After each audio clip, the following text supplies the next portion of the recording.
循道衛理聯合教會係一個點樣嘅教會呢？有一個叫做旗幟鮮明嘅三結合嘅。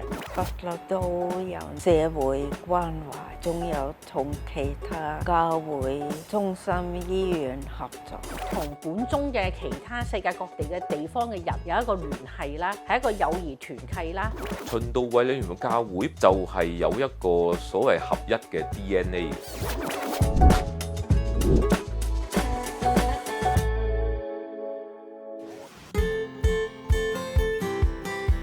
為你為愛，我係威樂公會嘅楊震社會服務中心第一代社工護士。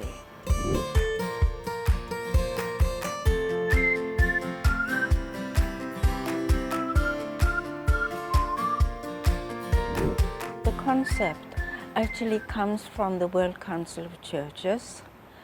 In the 60s, cooperated with WHO. The patients could be discharged early and followed by a nurse. Like instead of using money for having a person in hospital, just pay a nurse to visit them. And it was also doing the ordinary procedures, simple exercises, injections, cleaning a wound. Also, we taught them hygiene and nutrition, family planning. This one is about the 60-year-old man in Sekip May. This is the walking training, exercises and teaching him how to walk. And it's very sad because he didn't know how to speak. But he always did. He seemed very happy when we came, and he always did what we asked him to. So he did improve quite well. In about 1969 to 1970, we were approached by two sisters from Maryknoll Hospital and wanted to start a project, and they asked, shall we cooperate? That was very encouraging. And then about the same time, two of us were sent to Nethersall Hospital, Bonham Road on the Hong Kong side. To start, we gave a course to nursing students. And the cooperation with Nethersall was very good.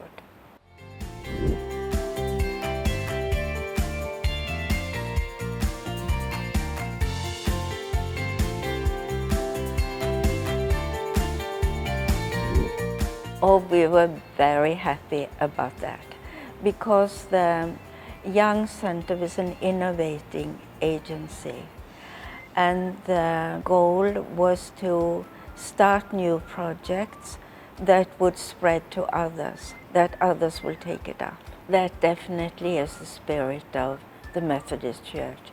Social concern, love for others, also helping to make positive changes in the society.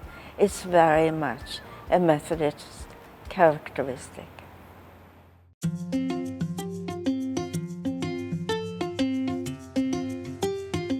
我係葉清華，係循道衛理聯合教會香港聯區嘅義務教士，亦都係香港中文大學崇基學院神學院嘅院長。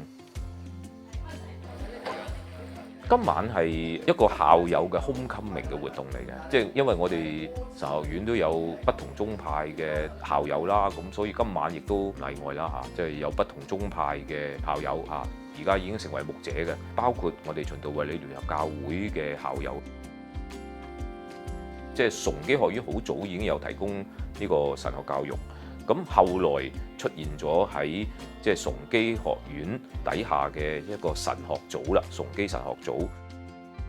循道同衛理係之前已經分別係參與呢個即係神學教育啦，直至到成為咗即係聯合教會之後，咁啊繼續喺呢個即係支持呢個神學教育。而呢個崇基神學組咧，就去到2004年就轉型成為一個叫崇基學院神學院咁樣咯，直至而家。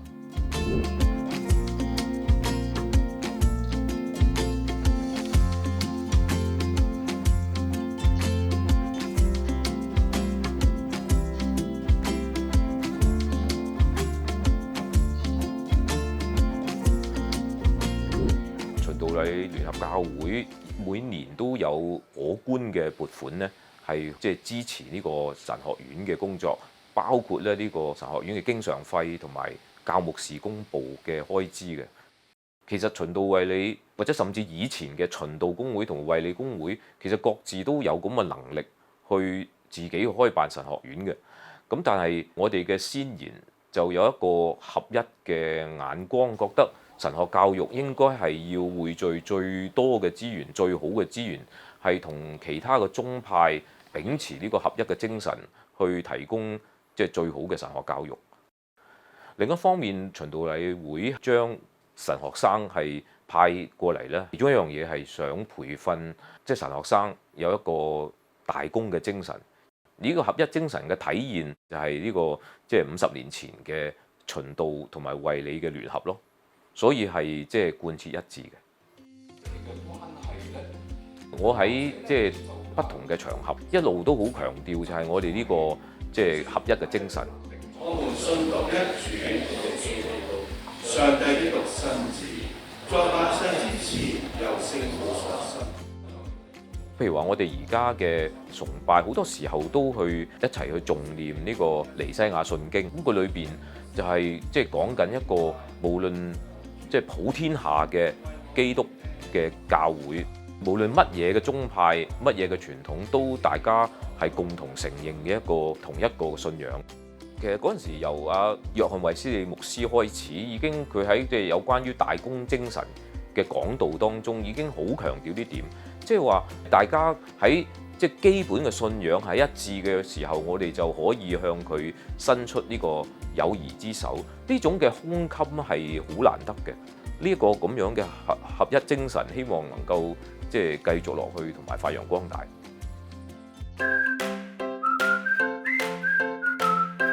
我係黃家輝，係中華基督教會香港區會嘅總幹事，亦都係香港基督教協進會現任嘅主席。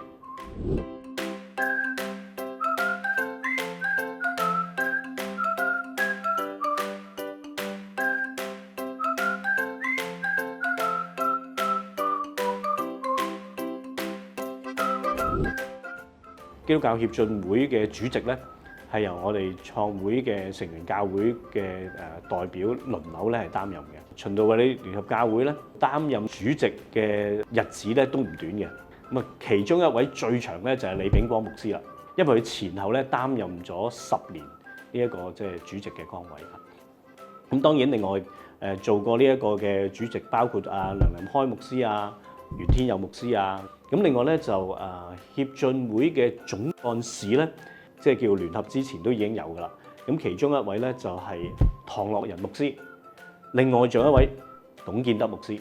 如果落到去下邊一啲，我諗叫做委員會嘅工作啦，咁就都有相當多嘅。咁因為咧啱啱2025年就係呢一個叫做尼西亞大公會議嘅1700週年。咁希望咧就係將呢一個尼西亞信經有一個重新嘅翻譯，令到咧佢嗰個嘅意思係可以無論係我哋叫天主教會啦、正教會啦、基督新教啦，都係可以接受嘅一個中文嘅合一嘅譯本啊。咁所以有個對談嘅小組咧，就嚟到去即係開始做呢啲功夫。咁喺呢個對談小組裏邊，其中一個幾主要嘅成員就係葉清華教授啦。亦都因着呢一個新嘅一個中譯本咧，我哋辦過一次咧聖樂嘅作品嘅獻唱，循道衛理會嘅參與都相當多嘅。而當時呢一個頌唱會舉行嘅地點就係循道衛理聯合教會九龍塘。比較近期咧就係舊年啦，基督教協進會嘅執行委員有機會咧就探訪內地嘅教會啦、神學院啦咁樣樣。循道衛理會嘅代表當然喺其中啦。咁我哋同普世嘅教會都有聯繫嘅。基督教協進會咧就辦咗3次嘅合一之旅。咁呢個合一之旅咧係同埋天主教教會嘅弟兄姊妹一齊嚟到去即係進行嘅。咁而3次嘅裏邊咧，我哋都有機會見到教宗。咁跟住亦都分享合一呢一個題目啊。每一次都有循道衛理會嘅同工啊、弟兄姊妹一齊參加。循道衛理會喺合一嘅即係叫工作上邊啦，都係一個好積極嘅參與者啦。背後係反映緊對於嗰個合一嘅認同啦，而且認同咧就唔係一個理念喎，而係講緊喺個行動嘅上邊表現到出嚟喎。喺即係四分五裂嘅世界，呢一種嘅合一嘅表現，其實都係一個嘅見證同埋榜樣。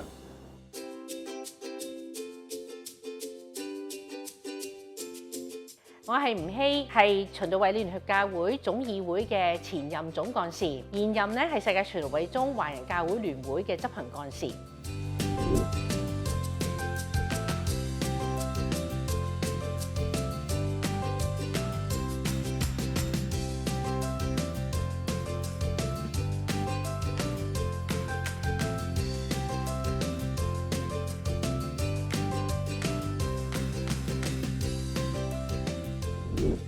華人教會聯會嘅執行幹事咧，主要係負責咧係嗰個會議嘅文件啊、參考資料啊，同埋咧係聯繫嘅。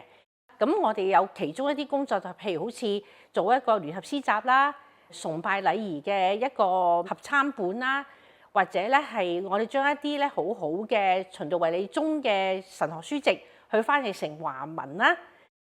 世界循道衛理宗協會嗰邊咧，我哋主席團咧就係大概係5年之內咧開咗3-4次會，咁咧係負責籌備5年一次嘅大會啦。咁5年一次大會嘅時候咧，好多時咧第一個程序就係咧每個會員教會咧係持旗進場嘅，好開心咯，好認同咯，代表我哋噶嘛。其實去到每個唔同嘅地方去參加呢啲大會咧，當地嗰個信徒咧，或者係牧者咧，都好多參與啦，亦都係成個程序當中咧有佢哋嘅特色嘅。譬如去到南非咧，我哋去 Durban 嗰度開會咧，咁咧我就好感受到咧開幕禮嘅時候咧，真係冇咩特別嘅音樂，只要有節拍有個鼓聲，佢哋就可以咧帶領全體個會眾好投入咁樣去崇拜嘅，擴闊咗視野啦，能夠係更加明白唔同文化、唔同組織嗰個運作啦。我覺得我哋教會參加呢啲咁嘅世界性嘅組織咧，其實係體現緊合一精神。呢一方面咧，我哋去學習啦，去詳細去了解人哋唔同地方嘅文化。其實我哋參與當中咧，我哋亦都係盡上我哋自己微小嘅力量。其實華人教會聯會同埋咧亞洲循道衛理宗協會，佢哋嘅錢咧係擺喺香港嘅。